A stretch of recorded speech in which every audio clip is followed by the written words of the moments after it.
welcome to Cindy's Library. Today I want to talk about Christmas books.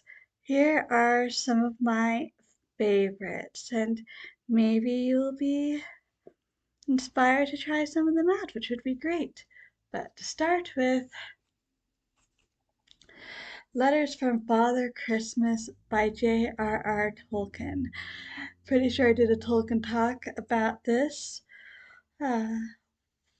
last Christmas or the Christmas before, but in any case, these are actual letters that Tolkien sent to his kids for many, many years, and complete with the most adorable pictures. And they actually do kind of tell a story, so there's that too. Absolutely delightful, recommended for everyone. An oldie but goodie, have to do A Christmas Carol. It's a classic, what can I say? Charles Dickens' masterpiece, or at least one of them. Just love it. And in a similar vein, William Shakespeare's Christmas Carol. So this is basically a Christmas carol told as if Shakespeare had written it. What can I say? It never gets old mixing up Shakespeare with something different, and it works just as well with Charles Dickens. I also like In the Dark Street Shineth. This is Christmas 1941, as told by David McCullough. This was a very dark Christmas. Pearl Harbor had happened just weeks before, and America found itself at war. But this was also a fairly unique Christmas because who should come to visit the White House but the Prime Minister of Great Britain, Winston Churchill himself. And he spoke some words of encouragement, and it was a better Christmas in some ways than anyone thought it would be. In part thanks to his encouragement. Now, strictly speaking, this isn't Christmas, but it feels like Christmas. This is Star Wars Life Day Treasury, Star Wars Holiday Stories from a Galaxy Far, Far Away, written by George Mann and Cavan Scott. And yes, I know,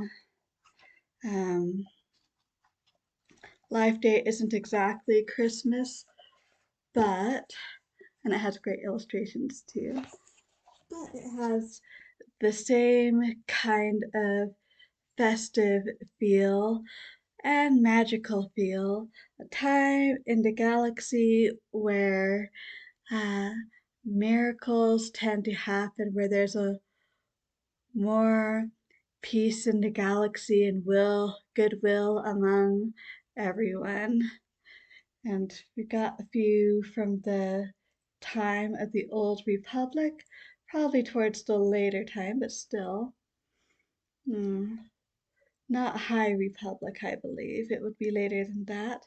We got some from the Rebellion, some probably after the fall of the Empire, and we visit Kashyyyk, we visit Coruscant, we visit all sorts of places, and it's great.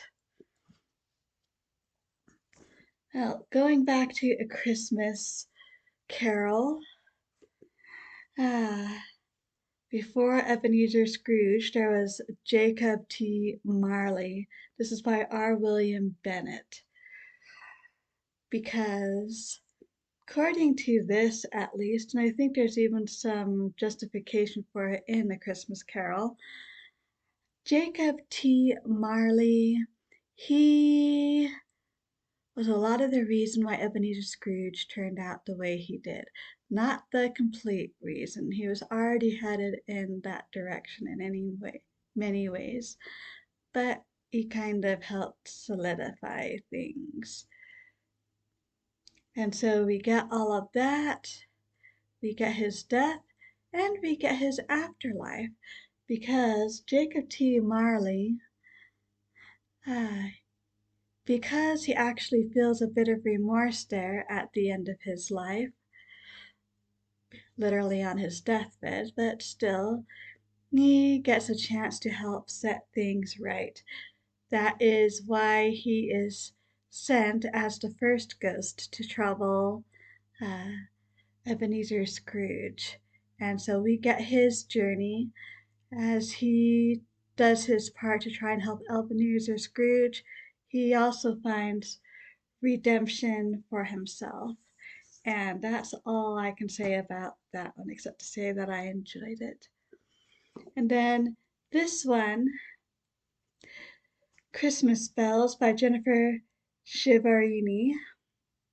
This is a dual timeline, and what can I say? I really appreciated it. In the modern timeline, we have a bunch of different people. We have the music teacher whose position is threatened. We have the rector who's not having a crisis of faith, at least not in religion, maybe more in humanity. And the mother whose husband is in the military and she doesn't know exactly what he's up to, and her children are having problems and all sorts of things. Um, and they all end up at the church on Christmas Eve, of course, or if not Christmas Eve, shortly before Christmas for some rehearsals and things like that. And things go on from there as they interact. And like I said, pretty much each chapter is a different perspective until the very end when they all come together and everything is resolved. The other timeline, though, it is with Henry Wadsworth Longfellow. I think we have spent several Christmases with him. The first is a rather bleak one because it's 1860 and the threat of the Civil War is hanging over everyone.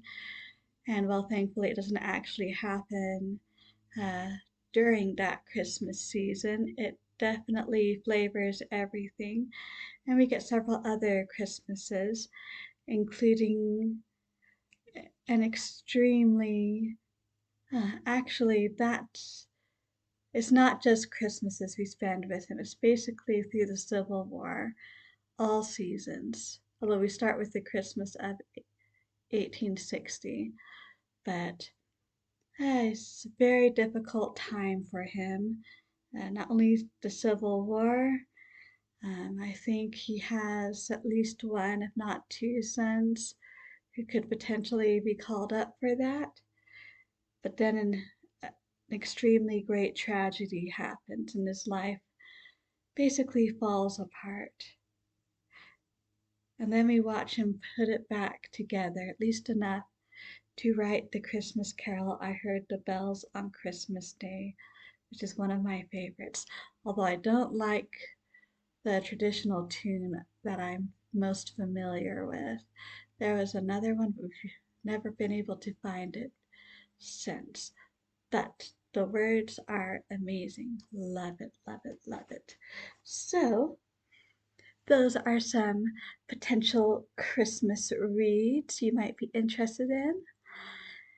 So, let me know if you've read any of these before, or if you decide to pick any of them up. I'd love to hear what you think of them. And thank you so much for stopping by. I truly appreciate it. So, until next time, hope you all stay safe and healthy. And as always, happy reading.